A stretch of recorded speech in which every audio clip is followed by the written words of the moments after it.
Welcome to the Broadway Drumming 101 podcast, where we share what it takes to build a successful career as a musician in musical theater and beyond, with your host, Clayton Craddock. Welcome to Broadway Drumming 101. My guest today is Joe Bergamini. He is the author of this fantastic book called Cobham, The Music and Drumming of Billy Cobham. Welcome. Thank you so much, Clayton. I really appreciate you having me on.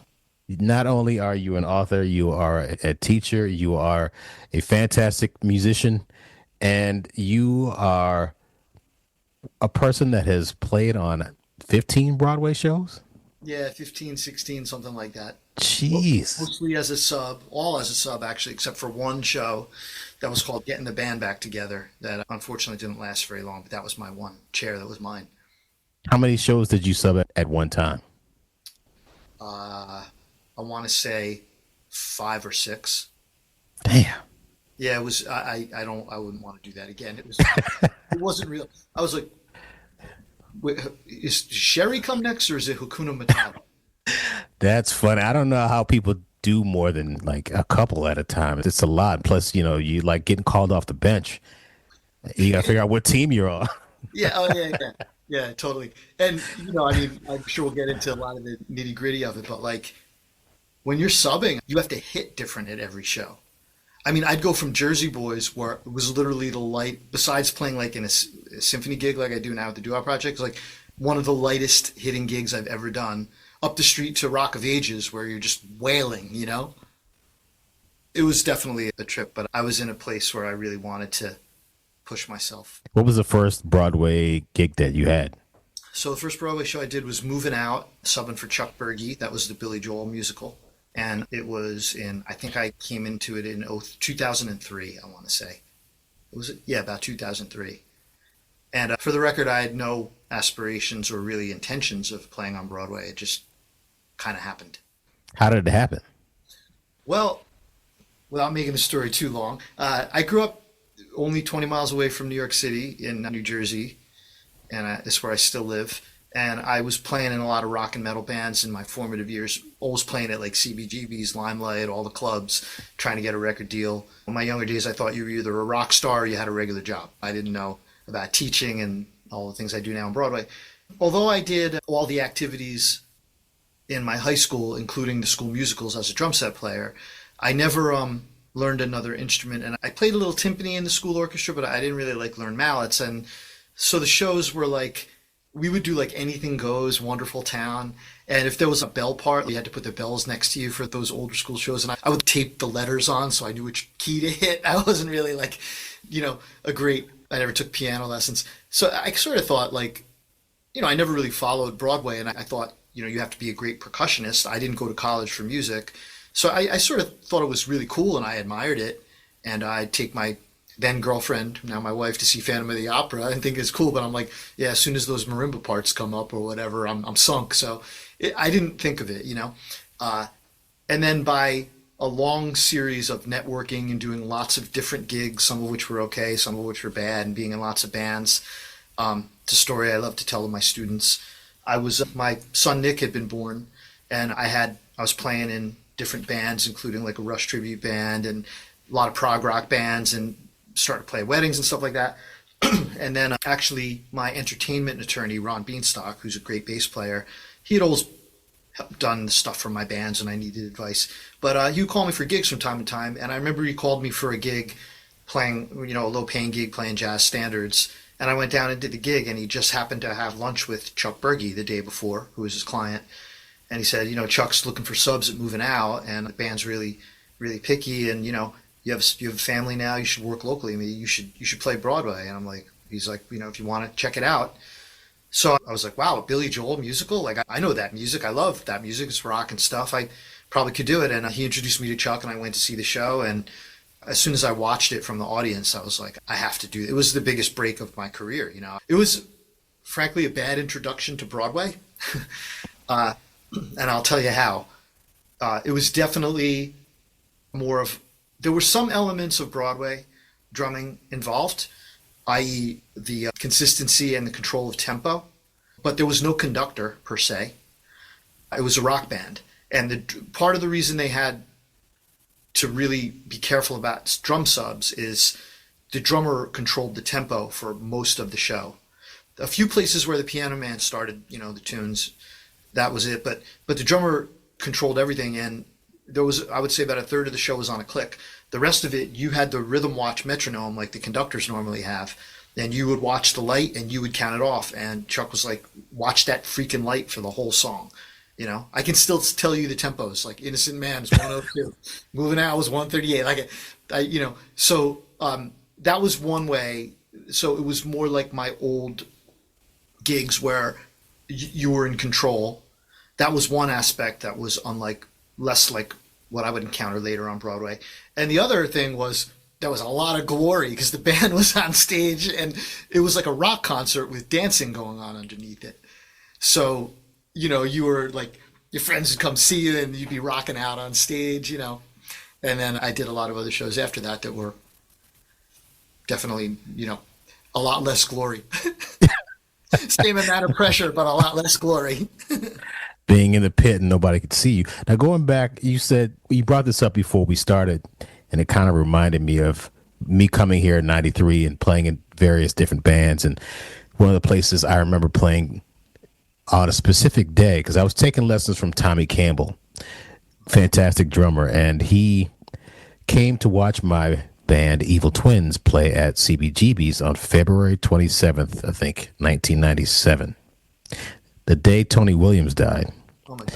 And he came and said, "Hey, man, did you hear about Tony Williams?" I was like, "No." He's like, "He died." And I got to double check that date, but I know it was 1997.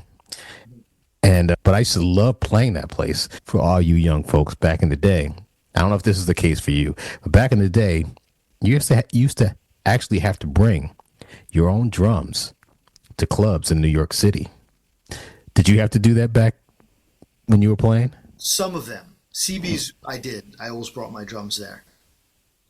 I remember just bringing them, and the band before you was playing, then they had to take their stuff off, and then all the band members had to take their stuff and move it on. It was just it's somewhat orderly because you kind of knew, but then you felt pressure to set your stuff up, and you had to put the mics on and do a quick line check and then play. But I used to love the sound of CBGBs. I don't know if you felt the same way. Yeah, it sounded great. But I was in a band called Eternal Vision, and we recorded on that beat up old 8-track or whatever they had there. We made a live record there. It's actually on Apple Music, and I loved playing there. The big prize when we were playing was to play at Limelight. That was the spot when we were. But I mean, everywhere: Cafe Waz, Danceteria, the Cat Club. There was Bond Street. I mean, we basically, if it was a closet-sized thing we could fit into, we played it. What kind of band was it? It was like I wouldn't describe it as fully. It was like a hard rock. The band was definitely influenced by Led Zeppelin, Black Sabbath, Deep Purple, but the guys were into jazz too, and the bass player was into Stanley Clarke, and I was into Rush, and the singer was into The Doors, so it was very eclectic. And I was studying with Dom Famularo at the time, and he had turned me on to Cobham and David Garibaldi. I was able to make up grooves that were not conventional, like kind of linear stuff, because I was just discovering it at the time. And it was just one of those bands where everybody kind of I was encouraged to be creative, So how did you connect with Dom? How did I connect with Dom? I got out of high school and I chose to go to the New Jersey Institute of Technology to study architecture. And the reason I did that is because my family, we didn't know anybody in the music business. And I was in bands. I hope to, make it big in a band someday. But my dad was like, you got to have a fallback plan. So I always I'm kind of OCD type organized guy. I like drawing. I like designing things and organizing things. So I was like, I'll go to NJIT and I'll do architecture. That'll be my backup. Of course, I didn't know at the time architecture is a terrible backup plan. It's just as hard to make a living doing that as it is music. My secret plan, I applied to some other schools that were out of town, but I chose there because my secret plan was to stay home and be in bands and play my drums at night and pursue my true goal of being a drummer. And to that end, before I was in that band, Eternal Vision, I was in different bands, and we played a battle of the bands out here in Jersey. And a gentleman who was at the time one of the sales reps for Tama, his name's Al Marinaro, Some people refer to him now as my godfather in the music business. He was there, and he was one of the judges, and he approached me after the show and he said, you sound really good, and you should study with my friend Dom Famularo. I used to read Modern Drummer like it was the Bible back then. Modern Drummer was, and I was like, Dom Famularo. And by the way, my vibe with Modern Drummer was like this. I knew every drummer. I hadn't listened to Elvin or Eddie Bayers or whatever. Like I knew who they all were, And I was like, Dom, he's a Modern Drummer. So I went back and leafed through and was like, sure enough, there he is. So I called him up, and that's how it happened. And my dad took me to a clinic. He was doing a clinic here in Jersey, and by this strange twist of fate, he was on a clinic tour with Liberty DeVito at the time. So the Billy Joel and his music were have been a huge, we'll get to that I guess maybe later. But yeah, I went to see Dom do the clinic, and then I signed up for lessons with him, and that was in, I would say, late in '89 or in 1990. And I studied with him for 6 years, and he became sort of my mentor. He had me study with Al Miller, who was another teacher on Long Island, a big band drummer.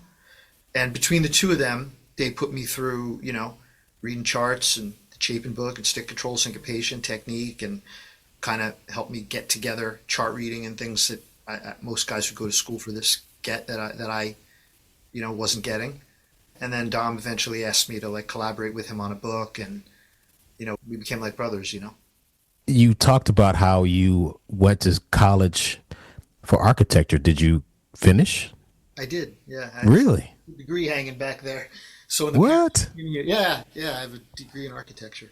And did you work for an architectural firm? No, I graduated as a 5-year bachelor program. By the time I graduated, I had been studying with Dom all that time, for 3-4 years. And my full plan, and at that point with the backing of my parents, because they met Dom and they're like, sometimes my students come in here and the parents have this look in their eye. They have a kid who's a junior or senior in high school, and they're like, he wants to play drums for a living. And they come to my house and they're like, oh, you can have a house and pay a mortgage. And they're almost like, really? This is someone sort of like us that so once my dad and mom knew Dom, and I started to meet people like Al Marinaro and Ron Beanstalk. I started to meet other people in the industry. They had my back. So when I graduated school, to answer your question, my plan was to hit the ground running and just do drums. To that end, Dom had coached me about trying to get students. So I was teaching the marching band drumline at my old high school. I had a day or two of teaching in some local stores, and I had a few students of my own. I was still in my original bands, and then when I got out of school, I hadn't earned money playing. I was always in original bands, many different ones trying to get record deals.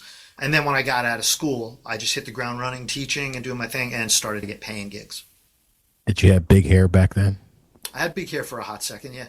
I actually had a mullet, What? Really? Yeah, business in the front, party in the back kind of vibe. I remember those ads, looking for a drummer, or no mercenaries must have big hair.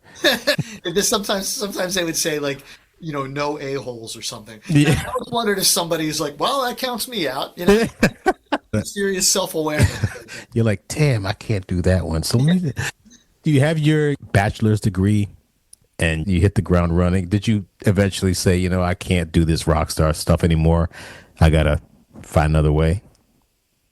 That's an interesting question. I met my future wife, Kim. We actually went to high school together, although we didn't date each other in high school. We started dating in 1990. And, pretty quickly I knew that this is somebody I wanted to be with. And when I got out of school, to answer your question, I got some auditions for touring gigs and stuff. The couple that I got offered were tour America in a van and make very little money. And even a couple of years out of school. So the first thing that happened to me out of school is I joined a Rush tribute band called Power Windows. We were kind of known in the city for a while because we played every Wednesday at the Rock and Roll Cafe on Bleecker Street. So I get out of school and I met this guitar player, Zach Rizvi. He's the current lead guitar player in the band Kansas. But he was in the Rush tribute band. I met him and he got me the gig in that band. We were both Rush freaks. And I was like, wait a minute. You're going to pay me $50 American to hump my giant drum kit to Bleecker Street every week to play Rush for 3 sets? Wow. And I did that. And it was, everyone would see us there. So I was doing that, and I got a lot of students out of that. And then I started just like doing other gigs. I started playing weddings. I started playing with other bands. Like, and then I started, an original band wanted me to play and learn their show. I was like, yeah, man, I'll do it. But like, I'm a side man. You got to pay me something. I was just working. By then I was teaching 3 days a week and stuff. And I was like, I auditioned for one particular band.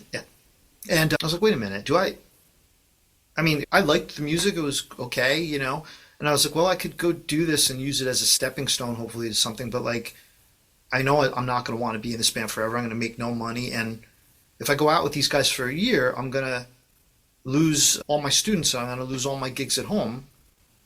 And I was like, well, maybe I don't want to do that. Sometimes what you think you want isn't really what you want inside. And I think that's what happened for me. I play with a group called the Doo-Wop Project. It's Sonny Palladino's musical director, and it's a bunch of great singers who I actually met most of them doing Jersey Boys before I joined the group. We tour and we travel. We fly out. Like next weekend, I'll fly to Cleveland, do a couple shows. Fly to Chicago, do a couple shows. We usually do 2 or 3. We come home. Like in the winter, we usually go to Florida for like 2-3 weeks because it's doo-wop music and there's a lot of audience for that down there. But we fly out. We go to the gigs by rental car. It's very conducive. I love to travel. I still do. I'm not burnt on it. Like everybody hates missing flights. Everybody hates the idiots at the airport. Everybody, blah, blah, blah.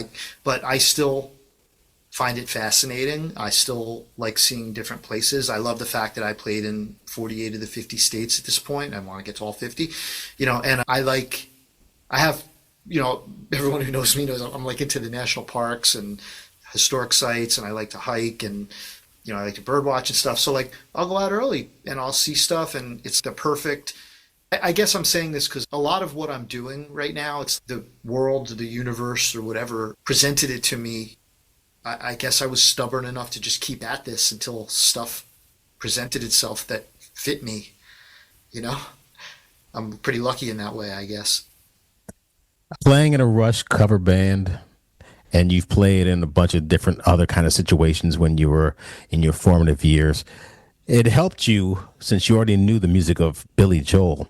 I'm going to get into the whole Rush thing and what that led to, but let's talk about the whole doing the moving out thing. How did you actually prepare to sub for that show? Okay, great. So the two things, the Rush thing and this getting into moving out, go hand in hand. And I'll tell you how. I grew up listening to so much Rush and, the other metal bands that were popular at the time. And I learned the music like a drummer would learn it at that time. Meaning I learned the Rush drum parts like note for note. I would just follow his part and I would learn the parts. So like I would remember Red Barchetta or whatever song as a sequence of drum events. It's a totally different mindset than like if you're playing jazz standards, right? Like if you're remembering a tune by like you're playing over the form. This is like you remember an orchestrated part. It's almost like you're playing a piece of classical music. So Chuck at Moving Out he's a great drummer, and after watching him play the show 2 or 3 times and hearing him play basically the same part every time, I realized like, oh wow, like he put a lot of thought into these parts. And then he gave me a recording. He said, if there's music around here somewhere, but it's useless because you can't use it. So you have to memorize this. So he gave me the recording and he's like, learn this exactly like I do it. Now I had just been in a Rush tribute band for 10 years. I was like, I got you, man. I took that recording home and I practiced it with it. This was like the biggest break presented to me. I wasn't yet at a place where I was thinking like, I might think later like, oh wow, I gotta memorize it. Like I'm doing 5 shows. I don't know if I have the brain power to memorize a show. They won't let me use the charts, so I might have to pass. I was like, I smelled blood in the water. Finally, I get a chance to play a real gig with like all these guys and gals have done big tours. Like I want in, So I took the recording home and I learned it. I learned every note exactly like him. I learned all the fills and I played along with it like 2 times a day. And they actually auditioned drummers for it because, as you know, a drummer can take down a Broadway show if you mess up bad enough, especially in a show where there's no conductor and you're up there in charge of counting things off. You even have more risk of taking it down, right? So they auditioned drummers with at first they auditioned me with a couple of prospective piano men for the tour. Then I went through that process, and then they auditioned me with the full band at SIR. They actually did that for subs. Wow. Yeah, they had one or two subs come in right away because Chuck needed some time off, and they learned it from a recording, and I guess they had problems or whatever. So you understand what I mean? Like I had these ethics of playing in the Rush tribute band, from a learning the part standpoint, was sort of tailor made to be a sub. This is how I always learned songs, great.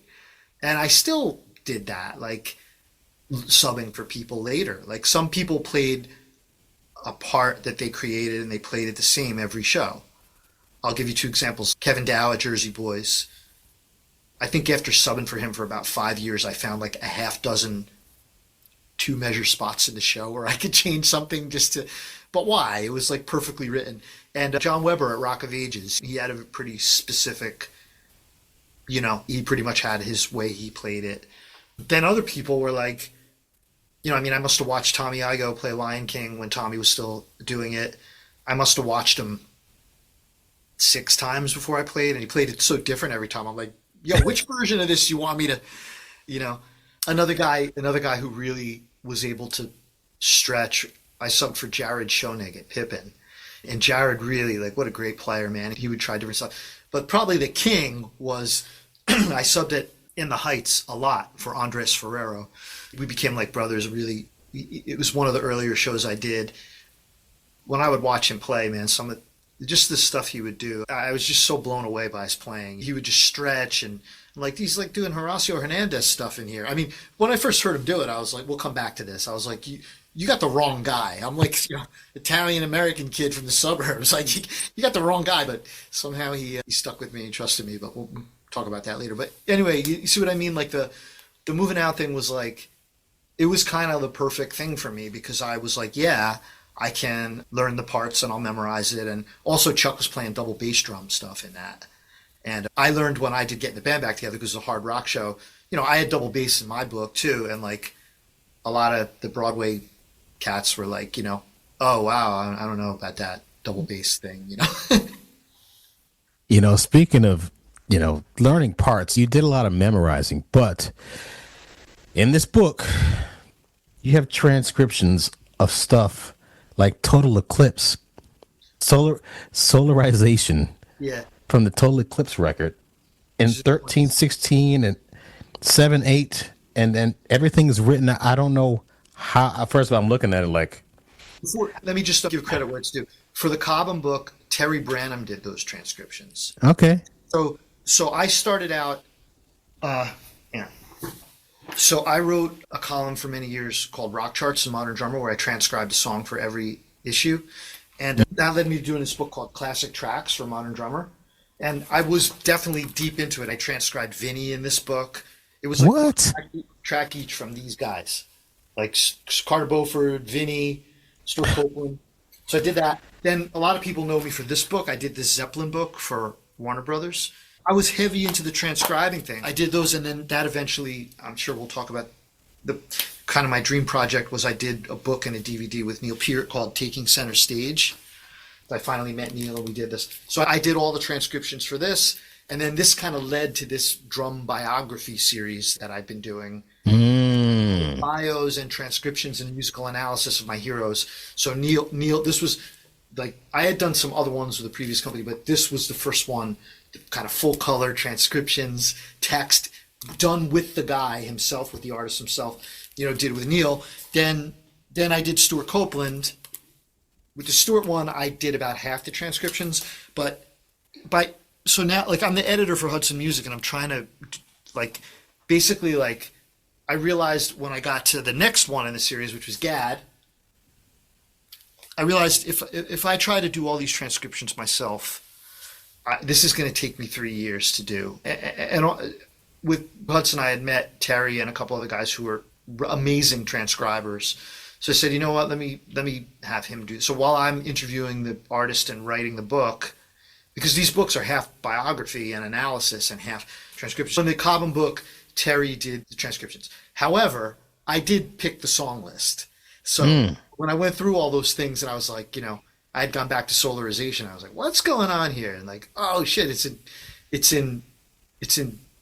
like in 27. But and then Terry and I would talk about how would you think about that, right? So that tune, it's actually the way to think about it, we decided to write it out that way, is because it's a bar of 7. You know, yeah. So it's like, so it's 1, 1, 2, 3, 1, 2, 3, 1, 1, 2, 3, 1, 2, 1. So the bar 13 is like a bar 7/8 with a 16th note taken off of it. You know, but so you have to sort of know a little bit about odd meters and stuff to figure that out. The thing about Billy is he's like shedding over it, like yeah, like. Well, there's a couple things about that.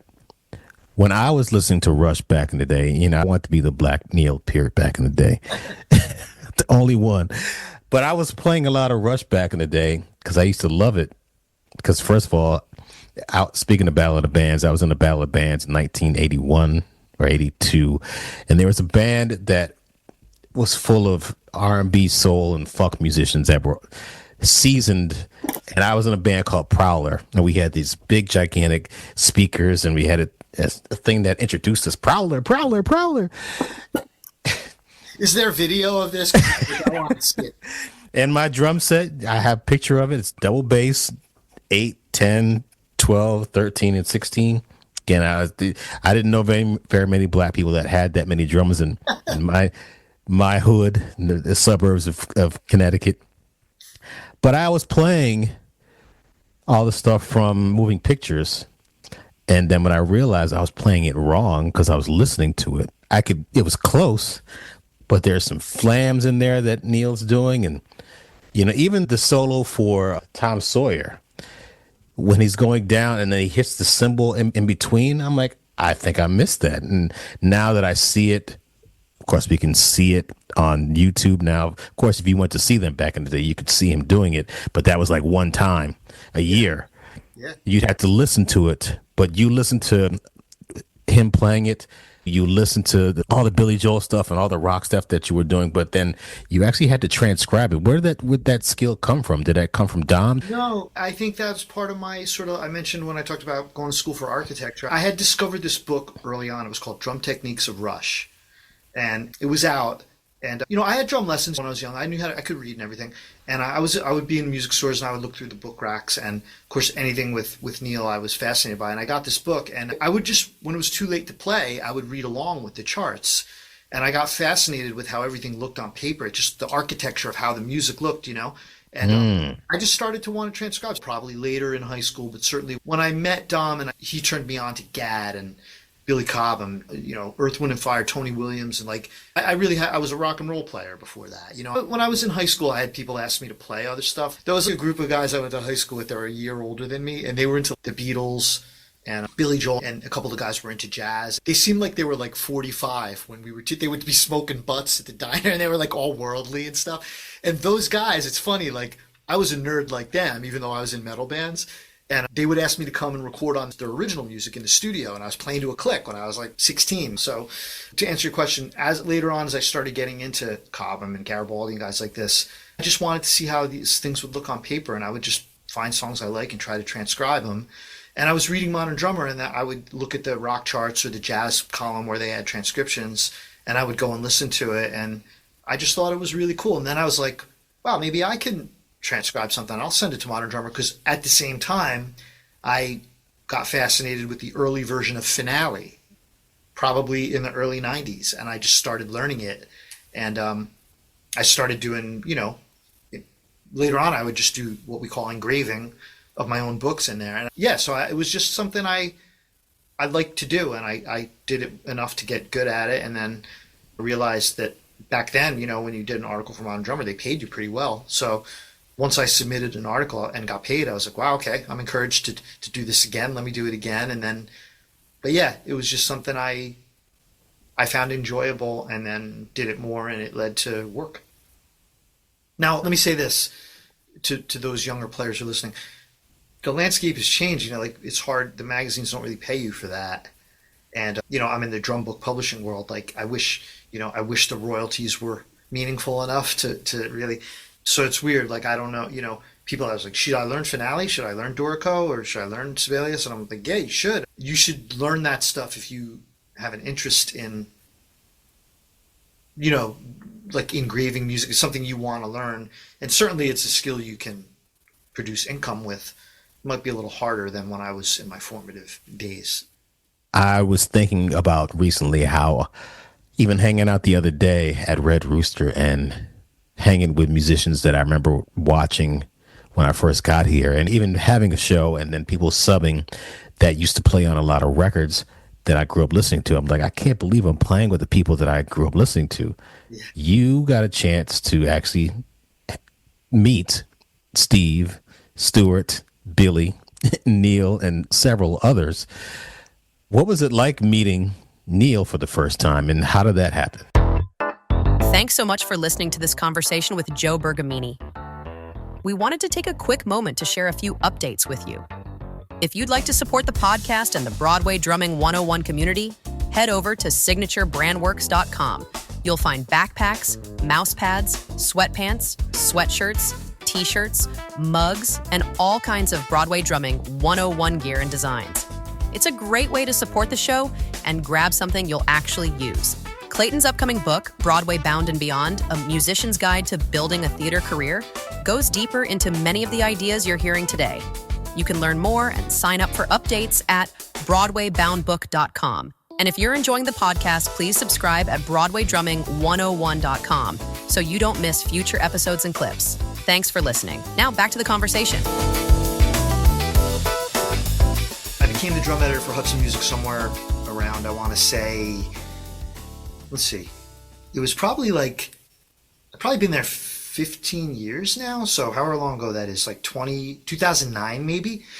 And the owners at the time, the owner Rob Wallace of Hudson Music, for those who don't know, he was one of the owners of DCI Music Video back in the day. Those early videos, Steve Gadd Up Close, Steve Gadd in Session, Omar Hakim, Dennis Chambers, Simon Phillips, the Buddy Rich tribute concerts. Rob made all those videos. He was the grandfather of music, drum education on video. And of course, not just drum, he also filmed B.B. King, he filmed Jocko, he filmed Chick, all these artists, instructional videos. And he had formed Hudson Music with his former partner, Paul Siegel, who's not at the company anymore. And by the luck and great fortune of my career, I was the drum editor for Carl Fisher, that publisher, for a hot second. And then I approached Hudson and they hired me. I started right out of the gate working on their projects that were happening at the time, which was Keith Carlock was doing a DVD, Steve Smith was doing a DVD, Aaron Spears was doing a DVD, and I was the organizer guy, helping them with the thesis of their project and making sure that the thing was getting brought in on schedule and the focus of it, doing some transcription, everything, some engraving. So I was lucky enough that I got to work with Steve Smith, who was a hero. Now a hero was I was working with him. And, just from Dom's encouragement, I've been going to NAMM shows and PASIC shows. That's how I got these other parts of my career happening, by networking with people. I had been able to meet some of my other favorite drummers at clinics and even at parties where we could really meet, or at NAMM shows. I always knew that Rob and Paul had worked with Neil at the Buddy Rich tribute concerts and that they had done a work in progress DVD with him. And they knew I was a super fan, and I never brought him up, because I had read so much about Neil being private and not wanting to meet his fans that I was like, there's no way this guy wants to meet me. And I don't think I'd want him to meet me because he's going to think I'm a weirdo. So I never even mentioned his name. And after I had been with them for a few years, one time at a meeting, they were like, hey, we just happen to be talking to Neil and we think he's into maybe doing another project. And we know you're very familiar with his work. Why don't you write him a proposal for a new project? So I did that, and it's kind of a long story, but they gave it to him, and then in very gradual increments, I was finally introduced to him, because he was very reticent to meet new people. He always was. Yeah, you can go to a NAMM show and you might see Simon Phillips walking around and maybe you go up to him, or you can go to a drum clinic and see Billy, or you can go to the Blue Note and you can wait and get a book signed. Well, Neil never did any of that. He just was a very private person. And, knowing this, it led to a lot more, mystique of being able to meet him, because he's just not accessible. Guys like Stuart Copeland and Steve Gadd are also not that accessible, just by virtue of the fact that they're working at the top levels of our business. And it's like, if you don't, like, you could probably meet Steve if you go when he's playing at the Iridium, but those are like short, autograph meetings, like whatever. So anyway, Neil finally liked enough of what I wrote that he allowed Rob to bring me to a Rush concert, and I met him backstage on his bus, freaking out in 2008 on the Snakes and Arrows tour. And the meeting was to see if Neil would be comfortable around me so we could work together. Yeah, I've told the story in a few other interviews. And I liken it to if you ever seen the Lord of the Rings movies, there's a part, all right, well, anyway, there's a part where in those, basically we'd be going in and my instructions were, don't talk about the project to Neil. We're just there to get the vibe, make sure he's comfortable with you. So Rob just instructed me to not talk about the project. And we went in and we met him, and for once in my life, I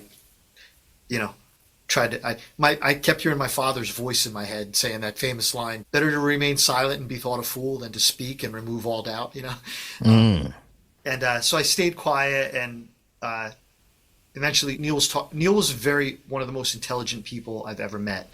He, at that time, had taken to his motorcycle riding between shows on tour, and he had ridden through New Jersey and Princeton, and he and Rob were old friends, so I was just listening in, sitting on the side, and Neil was like, I rode through Princeton, and people don't realize how many beautiful places New Jersey has in it. And, on the campus, there's some historical buildings. Neil knew everything he knew about botany, he knew about architecture, he knew about cars, and so he's like, there's some postmodern buildings there. I think I remembered the name of the architect that designed the buildings. And I was like, I think that was, whoever, Michael Graves or whatever. Neil's like, yeah, that's right. And eventually he got comfortable enough that, he was cool. If it had ended there, it would have been enough. He took me out and sat me behind his drums. I got to watch him play Subdivisions, which is the song that made me want to be a drummer, from right next to him. And then we went on and we did the DVD, Taking Center Stage, and we became buddies, and we did the book. And I used to go have lunch with him when I would go out with the Doo-Wop Project to play in LA, which was surreal, sort of. He was definitely a really, really sweet person. Kind of like I had said when he passed away in the eulogy I wrote for him, it was almost like two people. He was this like superhero. When you meet someone and you really know them and you know their artistic output, you sort of like, you're like, oh, it all makes sense when you know the person and then you see the artistic output that they have. Like there's a interesting, like the way Neil played drums and the way his mind worked as the intelligent person that he was. It made sense to me. On the other hand, he was this like titan of rock drumming who like all the drummers worship. And you meet him and he was this courteous, sort of nerdy, soft-spoken, super intelligent, shy Canadian guy. Cobb, with Billy, it's the same way. I met Billy many times at clinics. He and Dom were really close. And I met Billy many times at clinics, and he was very guarded, very courteous, but guarded, like you're meeting strangers, really. And now I've gotten to know Bill, and like now I know his sense of humor. He's got this great quirky sense of humor, and I know better about how he, how he is as a person. I have to say, with Gad and Billy Cobham and Neil and Steve Smith, specifically because I've gotten to know all those guys really well, like as drumming heroes to me, I'm happy they were my heroes because they're great people. Where they have that line, don't meet your heroes. My life has not been like that. Those guys have been just unbelievable. It's a crazy, like with somebody like Bill, you're approaching Bill and you're like, hey, I'm gonna write like your authorized musical biography. I mean, that's like a lot of responsibility, and I approach it like that. I want them to be able to tell their story and have it be, truthful and complete, but so with Neil it was a little different. He already knew I was a big fan and he trusted me. And the book Taking Center Stage is a little different from the other ones. It's like it goes through all the Rush tours, and so for every tour I go through, the theme is his live performance. So for every tour I go through the drum kit he used on the tour, created photos of it, and there's transcriptions of how he played the stuff live. It's kind of like, I was like, I want to make the book that I wish I had when I was a kid. That's my vision for these things. An interesting connection between Broadway and Neil, believe it or not. For me, at least, when I was learning the show Evita, there's a song called and the money kept rolling in, and it's in 7. And when we were playing it and when I was learning it, I just started thinking about the 7/8 part in Tom Sawyer. And I was like, wait a minute, this is the same kind of feel as Tom Sawyer. And since I was used to playing something like that, I translated that to learning that song. The other thing about Neil is that when you used to go to a Rush concert, you would see a lot of people in the audience going like this, playing along to the stuff that he was doing because they knew everything that Neil was doing. Now he would play, now you can correct me if I'm wrong, but usually he would play the same thing the same way every night. Did he pride himself on doing that? Did he want to make sure that it was the same thing? I don't know if there was anything in his mindset that, because Stuart Copeland, it's highly unlikely that he played the same thing the same way. Even, with Billy, what was his mindset with regard to playing the same show the same way? Quick pause in the conversation to share something useful. If you're deciding whether to say yes to a gig, we've created a 20 questions checklist that helps you think through the things most musicians don't ask until it's too late. You can find it at broadwayboundbook.com/book launch checklist. We also have the Broadway Sub Playbook, available for $7.99 at signaturebrandworks.com. It's a practical guide to subbing professionally, covering preparation, expectations, communication, and the small mistakes that quietly get people crossed off call lists. Both of these are designed for musicians who want to work consistently and build trust, not just chase gigs. All right, back to the episode. Yeah, that's a great question. I'm just gonna go onto one side for 1 second because I don't want to forget to say this. You mentioned odd time in Broadway shows. One of my favorite experiences subbing a Broadway show was the revival of Jesus Christ Superstar, where I subbed for Clint DeGannon. I'm just a huge fan of Clint's playing. He's such a great drummer, and he played that stuff so smoothly. Jesus Christ Superstar, of course, filled with odd times. Now, just to connect back to the big drummers that I've done books about, I didn't know until recently that one of the ways Simon Phillips got known in the West End in London was he subbed on Jesus Christ Superstar in the original production, and he met people and got hired for recording sessions from it. And I actually asked Billy while we were working on the book the question everybody asks him, like, well, you went into Mahavishnu and you master of odd times. Did you do anything before that? And at least when I interviewed him, you know what he said? He said, I remember one thing that really helped me with odd times, because I really didn't do much of it before Mahavishnu, but one thing I did do is I subbed on Promises. Right? Really? Yeah, like he actually cited that as like a help for playing odd time. Because that was that Burt? It wasn't Burt Bacharach, was it? That music? I don't know. I don't really know Broadway. No, I'm just kidding. Show as a thing. But yeah, so in answer to your question, yes, Neil orchestrated his parts. When he wrote a drum part, he tried out, he threw in everything but the kitchen sink, and then he wrote what he thought was the ideal part. And then he tried to recreate that part every night on stage. Okay?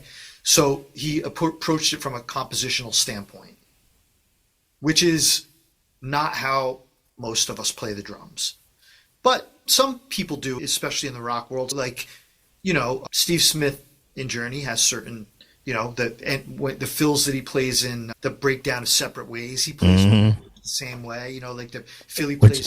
Which, by the way, there was one gig that I played with our mutual friend, Matt Friedman. His son had a bar mitzvah, and I was playing, and Joe was in the audience, and I was nervous because he was there, and we were about to play Separate Ways. I was like, oh shit, how's this go again? I can't mess this up. You played it so great, man. So I think I passed. That was the night we met, right? Yes, that's true. It was great. You played your ass off. Anyway, I'm sorry. Yeah, so Neil did that, and it's funny because Stuart, when I was working with Stuart, you mentioned him very insightfully. They became buddies when their bands were both huge in the 80s, and Stuart went to the Rush concert, and he was like watching all these people air drum, and he's like, oh my God, like he's hanging out with Neil after, he's like, all those people like freaking out over your drum parts, and they seem to know the play, and I want that. How do I get that? And he said, well, Neil said, well, I make up an orchestrated part and I play it the same way every night. It's part of the song. It's my best I can do, and I try to reproduce it every night for the. So he's like, you play it the same way every night? He's like, yeah. Stuart's like, all right, I'm out. I don't need that. You know, the people, and Stuart would say like, well, why don't you? I didn't actually know that when the police, if you read the Stuart Copeland book I did, as the police got bigger, according to Stuart, Sting would come to the recording sessions as it became apparent that he was a genius songwriter that could write hits.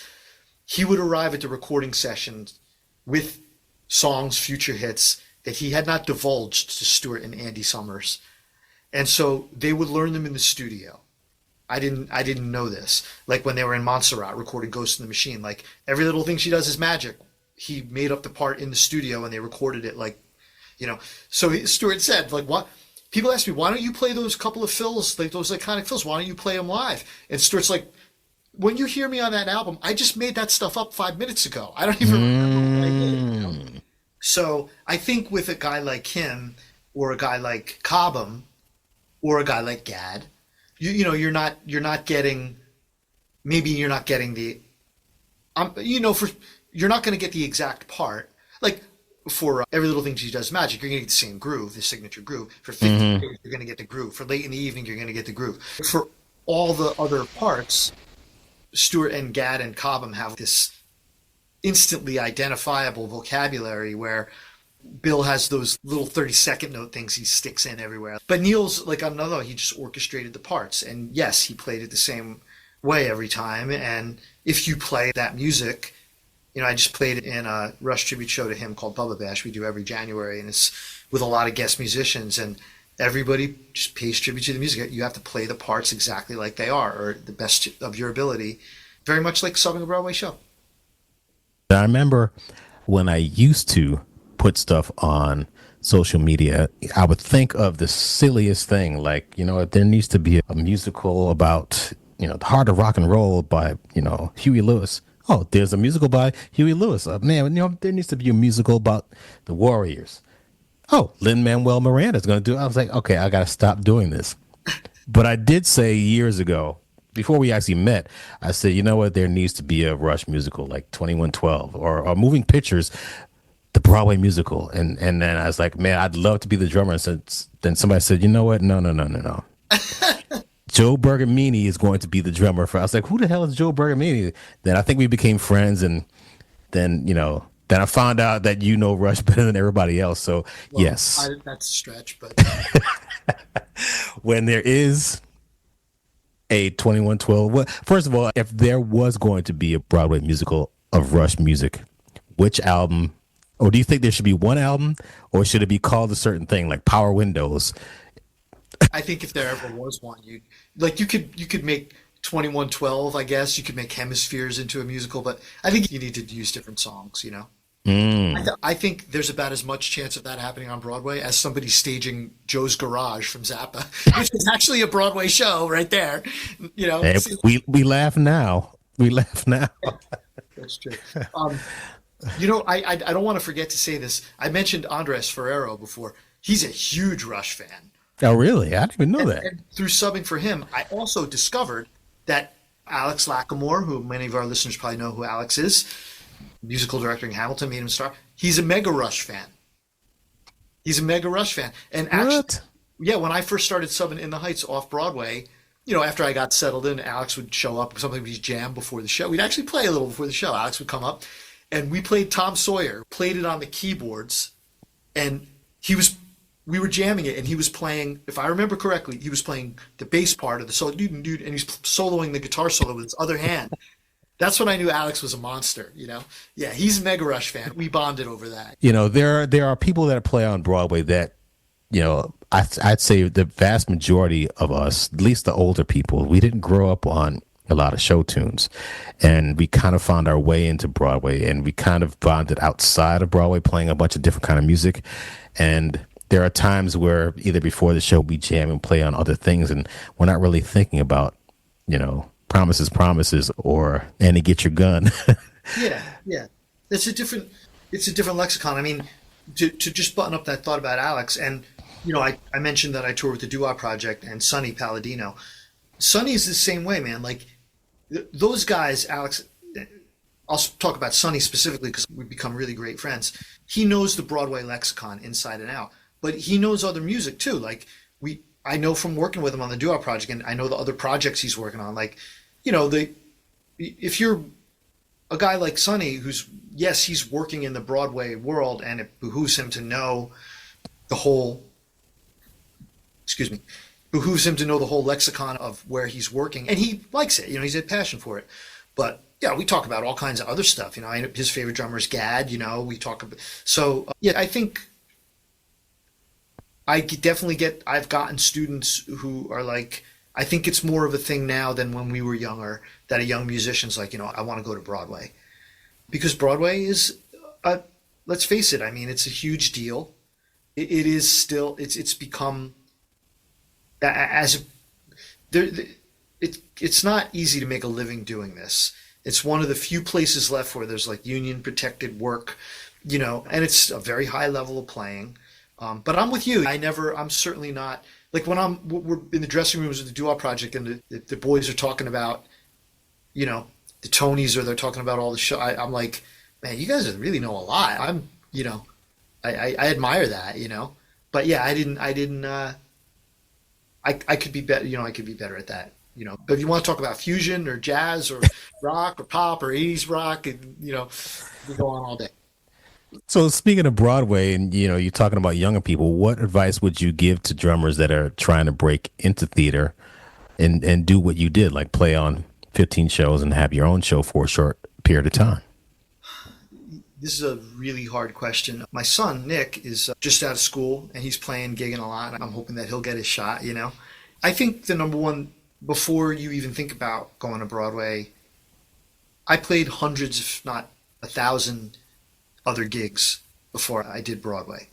And whether they're rock gigs, jazz gigs, Latin gigs, any kind of gigs, other theater shows, I think I'm going to say it was my friend Tommy Igo who said it, but Tommy was asked, how do I become a great Broadway drummer like you? And he said, that's a really bad idea. Just become a great musician. Become a great musician. Because if you think about Tommy, you think about Andres, you think about Jared Schoening, I'm just thinking of some of the guys I said before, Clint, Larry Lelly, Carter McLean, John Weber, John Epcar, Spider-Man, yourself. These are, and I don't mean to leave any of the cats out if I did, Chuck. These are world-class players. They're not world-class players for Broadway. They're world-class players. And so I think you have to make sure that you can hang with that level of skill. That's number one. And then I think just trying to get on the periphery, being here, and trying to maybe eventually play with some people who are either doing Broadway on other gigs, whether it's weddings or regional theater or jazz gigs, whatever. And then one key thing that helped me was I got a recommendation to sub for Chuck. But once I subbed for Chuck, I got my foot in the door. My next few shows didn't come from other drummers recommending me. They came from people who were playing Moving Out with me, either mostly as subs. Like my friend Dave Richards, sax player, was like, "Oh man, I'm over in the Heights, and he needs a sub. It's this off-Broadway show with Afro-Cuban music and Brazilian music." I'm like, "Man, I'd love to take a look at that." So, Dave recommended me, or Raul Agraz, the great trumpet player, recommended me for shows. So if you're playing with, if somebody who you have to play with at their gig as a sub, like if you're a drummer and one of the other cats in the orchestra tells the drummer with the chair, you should check out Clayton. He'd be great over here. And it's the bass player. That bass player's got to play with you now when you come in. That is a great recommendation. I do a lot of work in the drum world, so I know all the drummers, and that's good too. If you sub for, if you did a good job filling in for somebody and they trust you, and then they, I've had a really great relationship with some drummer friends who are like best friends of mine. I'll use, for example, Mike Sorrentino. Mike's a great drummer. He's done a bunch of Broadway stuff, but he was also subbing on Moving Out. He and I were there the most. They loved him. And we actually shared the tour in this sort of unheard of arrangement where they let us split the tour. I would do 1 or 2 weeks a month, and he would do either 2 or 3 weeks a month. And we became best buddies, and we still give each other work. Even to this day, I'm subbing some gigs for him this summer. And we would never hesitate if he was in over at Spider-Man And Epcar's like, hey, I need another guy. He's like, you should try out Joe. Or if I was at In the Heights and he's like, Andres is like, I need another guy. I was like, you should get Mike. You know, we never approached it like, you know, oh, I don't want him to get another guy because we helped each other, you know. So yeah, just do as many gigs as you can. And I think the one thing that's the hardest thing to give advice about is like, so most of the time people get in, and tell me if you think anything I'm saying is not true or wrong, but I think a lot of people get in subbing. And a lot of people, what they do is they want to come to town and they want to reach out to the people who have the chairs and say, hey, can I come watch the book? Or they take what they think is a sort of less aggressive approach and they say, hey, I'm in town. Can we have coffee sometime? And if you're a young person and you're listening to this, just as a teacher, what I want to explain to you is, because I've been asked this a lot. So I played a lot of Broadway shows. I don't know everybody, but I know a lot of the people who play, especially the drummers who have the chairs. So if you come to town, I've had some drummers who come to town and they book a lesson or two with me to try to learn this stuff. When someone books my time and they respectfully and they pay me for the time, first thing is I'm going to listen to them play. And I'm going to see if the skill set is where it needs to be. And I'm going to check out their vibe, how they are as a person, you know. And then I'm going to try to help them as best I can with good advice. So if someone calls me and says, hey, man, you know, I'm going to be in town. I'd love to pick your brain. Can we have coffee? It's like disrespectful to the people who have paid for my time as a teacher to expect me to come and give them advice. Like, I haven't heard you play. Like, you know, if it's somebody I really respect, like a colleague of mine says, hey, you know, close student of mine is coming to town. Could you talk to him for a few minutes? Okay. You know, I'm not going to be a jerk, but it's sort of like, if you're not careful, you could turn people off with that approach. And then, you know, now it's gotten so, and correct me if I'm wrong, because I'm not really subbing a lot anymore, but I think it's gotten so in demand with people coming in that like, a lot of guys don't want people coming to watch the book. Just like, they know what they're after. So people don't want to, right? Like, you're nodding, like it's true. Like, you know, people don't like, can I just come watch the book? They sort of know what you're after. So now I'm saying all this, but I don't mean it to come across as being discouraging, because there's going to be some young guy or girl who's going to come into town that's a great player and a cool person and they deserve a shot. So, you know, hopefully you come in, you play gigs, you know, you talk around. And if you play with someone and you know someone that knows somebody who's a chair holder in a respectful way, you could say, hey, do you think it would be cool for me to, you think it would be cool for me to come and watch the book? Or, you know, maybe just under the understanding that I just want to watch, and, you know, maybe someday if they need somebody, I could, you know, I could check it out or whatever. But just be really careful about it, because if you step wrong, this is a hard enough business to succeed without having to go back and try to repair stuff you've done wrong. Like if you bugged somebody too many times and a guy or gal who has a chair told some other cats in town that you're a pain in the butt because you called them too many times. Like, you don't want to be trying to fix that. It's hard to fix. Just like if you go into a show and you're not prepared and you tank it your first time in, you don't get a lot of strikes here. There's just too many. You know, it's like war, you know, somebody gets shot down, the next victim's going to come right up the hill behind him. You know, the thing about the pick your brain and have coffee thing, it's very recent. I didn't really get that when my last show at Ain't Too Proud. People just wanted to come and watch me play. A lot of people I knew, but they were like, I remember counting, there were like 75 people that asked me to come and sub for me. Of course, I don't have 75 slots. I only had 5. But it was part of the reason why I started this podcast. It was like, wait a minute, there's a lot of people that want to do this. But a lot of the people that are older that I've spoken to have gotten the boilerplate email. Hey, my name is John Doe or Jane Doe. I really want to play on Broadway. Is it possible for me to come and take you out to coffee and pick your brain? And some people like, you know, some people are like, that's fine. Just come in, you know, it will go out. But a lot of people are like, for myself at least, I feel it's kind of like you're asking me out on a date. And I don't even know you. It's like, why would I want to go out and have coffee with you? And actually that's happened one time, and it was a very awkward situation.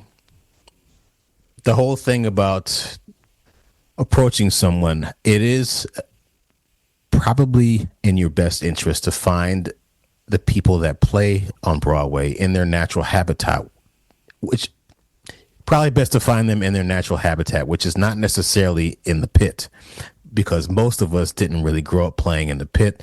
We're out there playing on club dates. We're out there playing at whatever the new CBGBs is out there, or playing a jazz gig, and just, during a break, come up to us and say, hey, how you doing? I'll go up to them, which is how I met everybody at somebody's bar mitzvah. I meet the person, on their break and just talk to them as a human being, as opposed to with the intention of, yes, I want to sub. Of course, we all want to sub and we all want our own Broadway show, but to get to know somebody as a person. And like you said, I think it is a better way to go about it, to book a lesson with the person that you're trying to meet, so that they can see if you can play and see what kind of person you are. I think it's a much better way to go about it. All of our time is valuable, so we have to make sure that you treat it as such. Yeah, I totally agree. I like Meat Hook. And, for anyone listening, I mean, like, I teach on Zoom every day. Like, I love to help people, and one lesson or series of lessons, it's all good. I want to say a couple of things about that. First of all, I mentioned my getting recommended to Chuck Berge for Moving Out.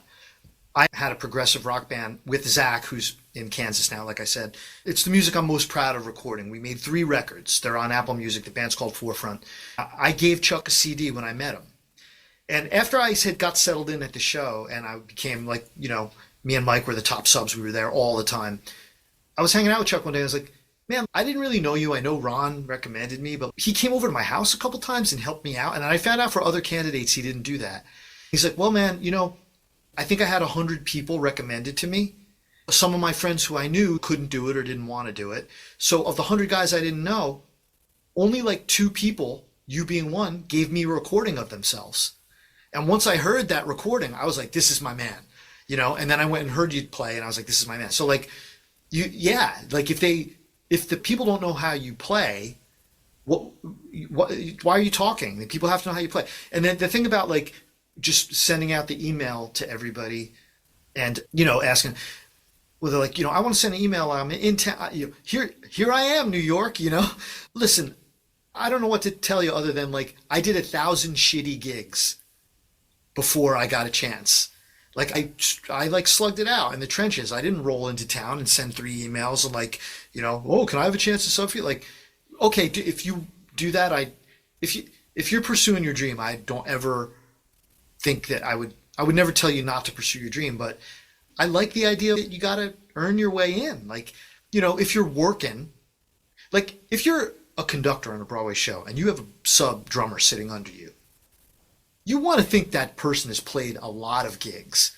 Like, like the conductors are so uncomfortable with a drummer the first time. They don't know what's going to happen, To know that person's been in the trenches and they played a lot of music, that's what they want. Like, so being in the scene and playing with people and, yes, approaching people at club dates, like you said, but, doing enough gigs to where hopefully you start to overlap.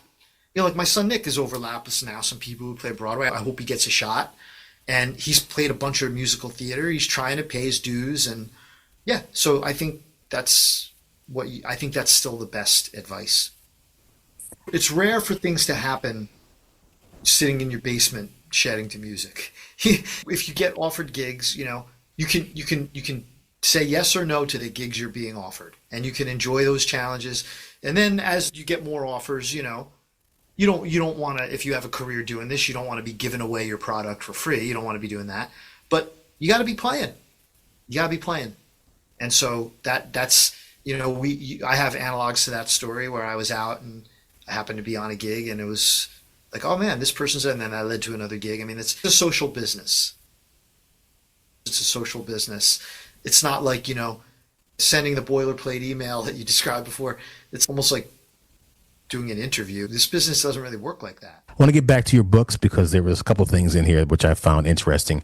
In the Billy Cobham book, this book here, he was talking about how he left Mahavishnu because sometimes he was making $300 or $500, and at the most he was making $750 per week. And I did the inflation calculator calculations on my iPhone. That's about $3,200 a week in No, it was $5,200 a week. Yes, $5,282.61 in 2024 dollars. That's pretty good money. But he was also talking about how there was a lot of money being floating around with the band that he wasn't getting a part of, because it was what, 5 people in that band, Yeah. and you know, $750 back then. I guess $5,000 a week back then for that kind of band playing those kind of gigs wasn't that much. Which brought me to, there was another interview in there where I think Ron Carter was talking about how there were so many different types of venues to play back in the day, and it's not like that now. And it's just a really interesting look back at the way it was in 1973 or in the 70s. Even listening to Vinnie Colaiuta interviewing Harvey Mason and talking about how things were, where Harvey didn't want to go on tour and Vinnie didn't really want to go on tour because there was so much opportunity.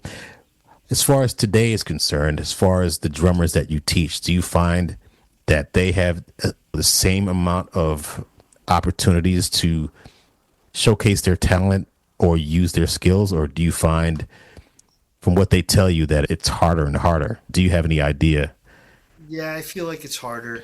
I think, having interviewed Gad for the book we did, and really like the era you talk about, the 70s was like, let's face it, it was a golden age. When I first started doing club dates, I joined a band with some guys who were about 20 years older than me.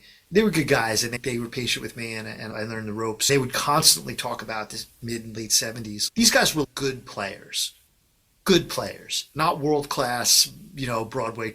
And they were like good players, and the good players could work 6 nights a week playing club dates. The club dates were done by the decent players, and because all the great players are doing sessions all day and tours. And I think, I'm thinking about my son. When I was in college and right out of college, I was in that band Eternal Vision. I was in a fusion band, and there was just places around Jersey to play. Even there's there's less places, and I don't. Unfortunately, I do think there's less players, because the music, the when we grew up, the players were the bands with the players were like public figures. And so the market for being a drummer or a guitar player or a rock or jazz musician, it was just bigger. People were more visible. This is a theory I've had for a long time. If you just look at the number of drum sets that get sold, it's been trending down for years. All I can think of is that when I was growing up, I would put on MTV and I would see Alex Van Halen, Phil Collins, Steve Smith, Neil Peart, Kelly Keagy from Night Ranger. I would see the drummers, and when and so and other kids would see the guitar players and be like, oh man, that's cool, I want to do that. You don't really, that era is over. We're in a different era now, where, my son just taught the local drumline. So when I was teaching the drumline in the early 90s, I can remember doing clinics there, and if there was 20 kids in the drumline at our local high school, probably 18 of them had a drum set at home. My son was just there. He didn't get one student. It's a drumline still. They have 20 kids in the drumline doing marching band, an activity for college or whatever. One kid plays drum set. And I just don't think that, most of the time we still have our industry, but I don't think that there's just not as many. I have students who are in high school, and I'm like, do you have a guitar player in your school that lives in your town that's into sometimes I'll get a high school kid who likes the music we like. It's probably because their parents turned them onto it. And I'm like, do you have a guitar player in your school that's good, that likes Dream Theater or whoever you like? They're like, no, I don't. No, there's no kids play guitar in my school. So yeah, you look surprised, but I constantly find that there's just less. We're in a shrinking. Somebody said to me that the Beatles, if you talk to the guys who are kind of the generation before me, Greg Bissonette, Dom and Vinny, they'll be like, well, I saw Ringo on Ed Sullivan and I wanted to be a drummer, or if it's the guitar player or the bass player. And that created a tidal wave, and that tidal wave's finally petering out. Lady Gaga or somebody on the Super Bowl, right? I think last time she played, Brian Fraser Moore was playing drums. Brian Fraser Moore is one of the greatest drummers on planet Earth. He's a classy guy. I don't know him great, but I nothing but admiration for him. And we made Sabian made special cymbals for him. Like, you could tell he was there. You could see his silhouette way in the back. That was it. So here's this amazing, and this is not a judgment on any music. Like, I think Lady Gaga's a great artist. It's just a simple observation. You're not going to watch that performance and walk away saying, I want to be a drummer. You see what I'm saying? So, like, I think for like just work and gigs, you know, there's wedding gigs, you know, that's still a thing, you know, but there's definitely less rock clubs or whatever when I grew up playing rock, but rock is not the music of young people anymore, you know? Sometimes it's hard for us as we get older to realize that it's a change of the guard has happened. Oh, one thing I've noticed as far as Broadway is concerned, you know, people that I looked up to, like Clint and Tommy and Paul Pizzuti. Well, I didn't really know Paul Pizzuti, but then, you know, people that were my contemporaries, like even Bill Lanham was above me, but then the people that, you know, me and Sean McDaniel and you mentioned him before. Damn, I can't remember his name. Larry Lelly. People that I had shows when they had shows, but now there's a whole crop of musicians that are coming up and will look to me like, oh my God, I want to do what Clayton did, and they're taking over now, which I'm really actually inspired by. I'm looking at the level of talent of these young drummers. I'm like, man, this is great. That's kind of why I'm doing this podcast, to help the people that want to come after them. But I'll drop a name. Do you know Dan Berkery? I do. Yeah. So when Dan first rolled into town, I hope he doesn't mind me saying this, he came and took a lesson from me. And he asked about, how did you get into subbing all these shows? And he played, and I was like, this guy plays great. And he's like an awesome dude. Mm-hmm. He's successful. He's got a show. I think he's at, what is he at, that Mincemeat? Yes. He actually played my first show. He was subbing the percussion book, my first show of Hamilton. So I got to experience playing with Joe Bergamini while my blood pressure was like 300 over 200, having a freaking heart attack in the pit of Hamilton. But, you know, Dan's like, he's good for him. He's a young guy. He's a good guy, great player, and he's found success in Broadway, in the pit. Yes, I remember last year he got his first Broadway show. Then that closed like a month later. And then he got another Broadway show in the same theater. Then that closed like a month later. Now he's got a show that's actually running a little bit longer. I hope it lasts for as long as possible because, you know, as you know, having a chair is great. But if it doesn't last, it's like, oh, man. Well, it's funny. There was a bass player towards the end of the run of Jersey Boys where, you know, the crowd started to thin out and the regular bass player left and they brought in a guy who had done a lot of Broadway. And he's like, yeah, they call me the closer. When I show up, it's time for everybody to know these things are going on. Yeah, it's funny. I would say this, though. My show that didn't get the band back together, I'm eternally thankful to Sonny for bringing me in. Some of the shows that are more of the pop, rock, R&B type shows, like the drummer's so important that we're in there in the beginning. And so I got like close to a year of occasional paid workshops. And then I was in all the rehearsals, and that went on for a few months. So even though the show's run was short, I wouldn't give it back. I mean, I got a good, solid, great year of different work out of that. And I'll always be thankful for the subbing I've done because it's given me the gigs I'm doing now.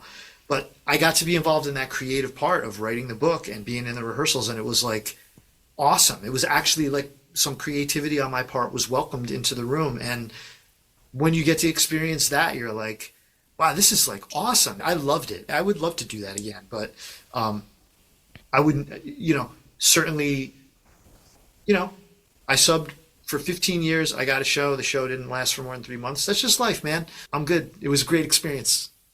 Back in the day when you'd see Ringo, he played Ludwig drums. When you'd see Neil, he played Tama drums. When you'd see Simon Phillips, he played Premier, I think. Oh, he's Tama. He's Tama? Okay. When you'd see Steve Smith, Sonar, what the fuck are Sonar drums? Now you are playing Tama. Was that because of someone specific, or why did you choose to play Tama? I always loved Tama. The first pro kit I got was a Tama Superstar in cherry wine because it was the closest thing you could buy to what Neil had, you know? And I treated it like my firstborn child. And then as I developed my career, I was really deep in the drum world when I was studying with Don, going to clinics all the time, going to PASIC, transcribing. And in retrospect, I was probably a little overly focused on endorsements. I wound up getting them, luckily for me. But Tama was the hardest one to get because, I wasn't, and I'm not a rock star. And I just kind of stuck it out.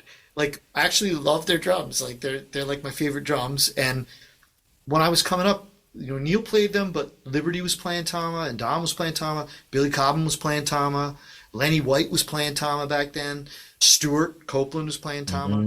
Yeah, you're right. I looked, man, like John Panozzo from Styx had the huge double bass Tama kit. They just came storming onto the scene. But now I just love the way they sound. Like when we're out on the road with doo-wop, I play a cartridge kit. If we're most of the gigs actually. And if they give me a Tama kit like that matches the rider with the Evans heads that I asked for, literally in 2 minutes I'm up and running and it sounds like my drums. And then I get other brands and stuff like they're cool. They all make great stuff, but I'm like, yeah, this is what I like.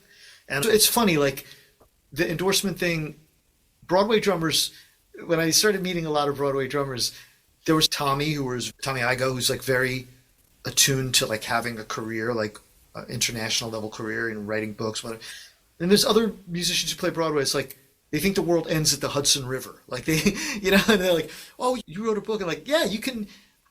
So a lot of those favorite drummers play Tama, and from the early on in my career, I developed relationships with companies. One of the earliest companies was Sabian.